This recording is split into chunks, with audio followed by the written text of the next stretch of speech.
Welcome to episode 3 of our Japan series. For days 3 and 4, we explore the cultural capital Kyoto, a city that beautifully preserves Japan's imperial past, spiritual heart, and culinary soul.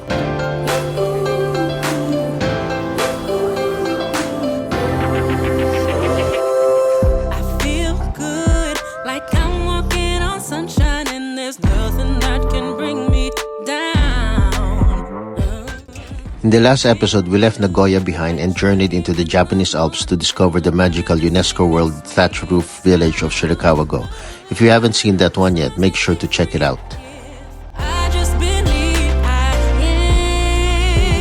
Our day 3 began with a ride on the Shinkansen from Nagoya to Kyoto. The trip took less than 40 minutes, fast, quiet, and super smooth.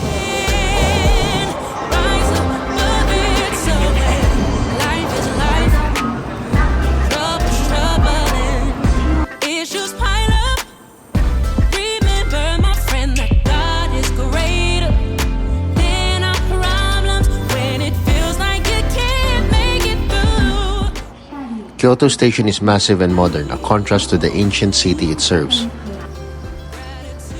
After checking into our hotel and resting a bit, we jump right into our first Kyoto experience.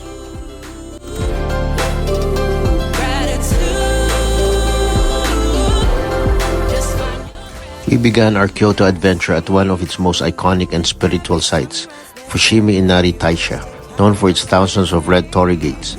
This Shinto shrine is dedicated to Inari, the god of rice, prosperity, and business. As tradition goes, before entering the shrine, we stop to wash our hands at the purification station, a symbolic cleansing to prepare ourselves spiritually. Inside the grounds, we couldn't resist trying the omikuji, Japanese fortune slips. Some bring luck, others a warning. If you just get bad fortune, just tie it to the racks to leave the bad luck behind.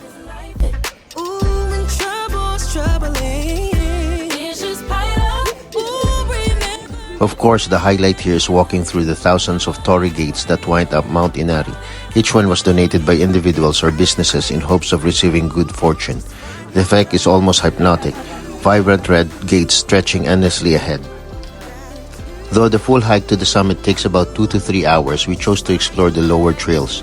Even without reaching the top, the experience was unforgettable, peaceful, atmospheric, and uniquely Kyoto.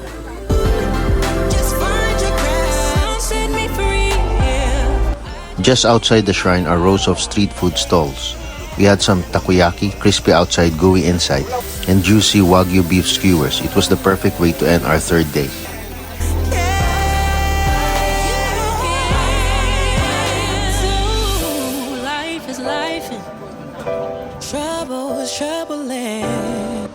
Day 4 began with a morning walk to Kiyomizu-dera, one of Kyoto's most iconic temples and UNESCO World Heritage Site. Founded in 778 AD, the current structures were rebuilt in the 1600s and offer sweeping views over the city. That's the Yasaka Pagoda, associated with prayers for a safe childbirth. Many women hike down the path just to pay their respects there.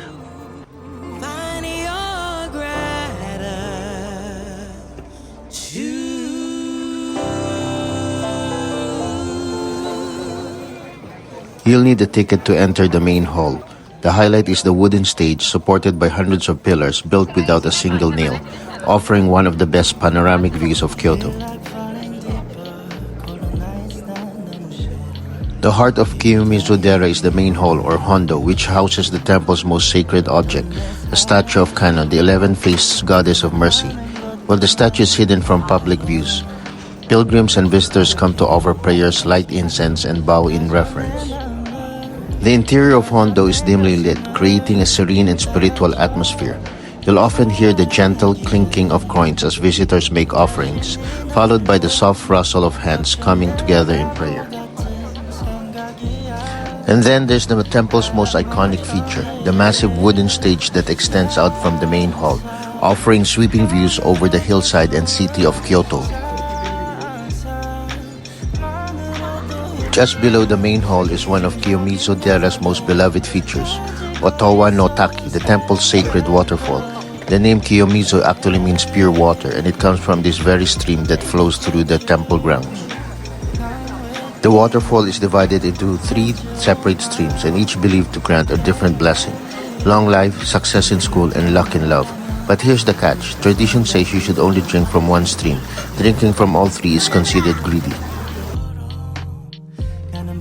After Kiyomizu-dera, we wandered into Sannenzaka, a beautifully preserved old street lined with traditional shops and tea houses. We tried some delicious Kyoto street food along the way. Yuba with cheese, a creamy local specialty, spicy red hot cuttlefish with leek, grilled octopus with green onion, and a refreshing cucumber pickle on a stick to balance it all out.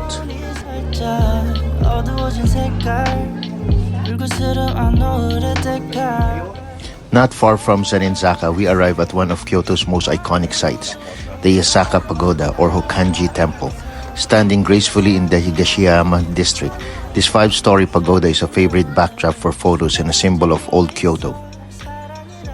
It dates back to the 6th century, though the current structure was rebuilt in the 1400s.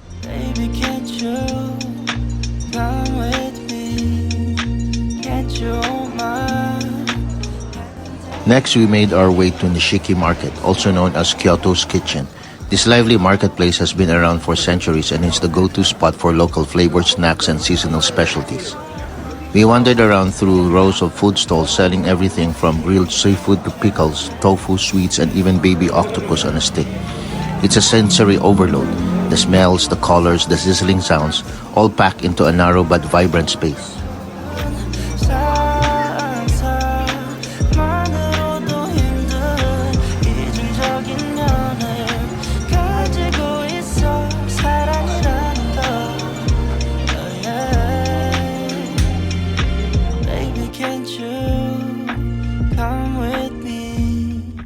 Next on our Kyoto journey was the dazzling Kinkaku-ji, also known as the Golden Pavilion. With its top 2 floors covered entirely in real gold leaf, it's one of Japan's most iconic and breathtaking sights.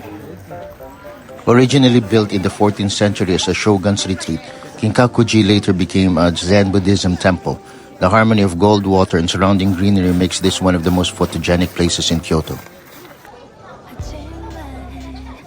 Before leaving, we took a quiet moment to light an incense stick, a traditional way to offer prayers, and rang the temple bell, a gesture meant to purify the mind and body.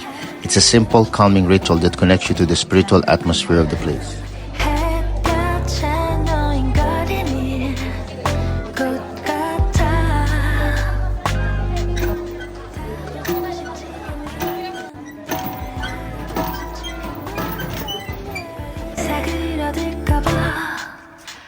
Later in the day, we visited the magical Arashiyama Bamboo Grove, one of Kyoto's most iconic natural sites. Walking through this serene path felt like stepping into another world.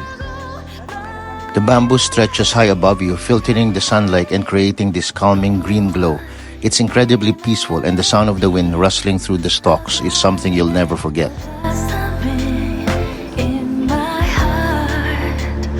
Right near Arashiyama Station, we came across the charming Kimono Forest, a collection of over 600 glowing pillars wrapped in vibrant kimono fabric. Each design represents a different traditional Kyoto pattern, and at night the whole area lights up beautifully.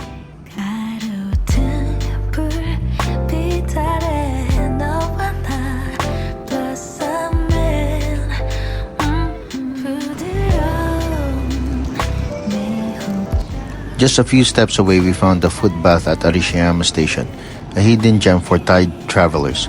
For a small fee, you can soak your feet in warm mineral water while watching the local train come and go. It was the perfect way to unwind after a full day of exploring.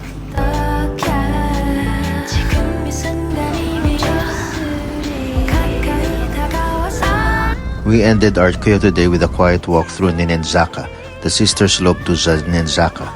At night, this historic street feels like a dream, softly lit, calm, and full of timeless beauty. One unique experience here is the Starbucks in Ninenzaka. It's the only one in Japan housed in a restored 100-year-old townhouse. You can sip your drink while sitting on tatami mats, blending old and new in the most Kyoto way possible.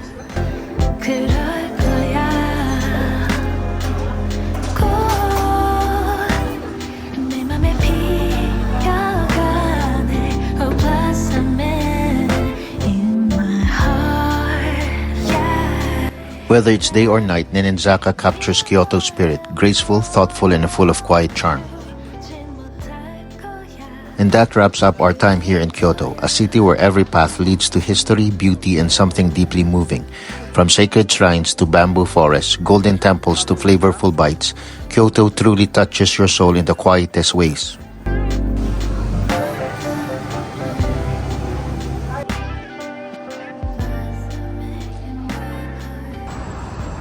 If you enjoyed this Kyoto episode, please don't forget to like, comment, and subscribe, and let us know your favorite Kyoto spot in the comments below. And always remember, every step leads to the greatest destination.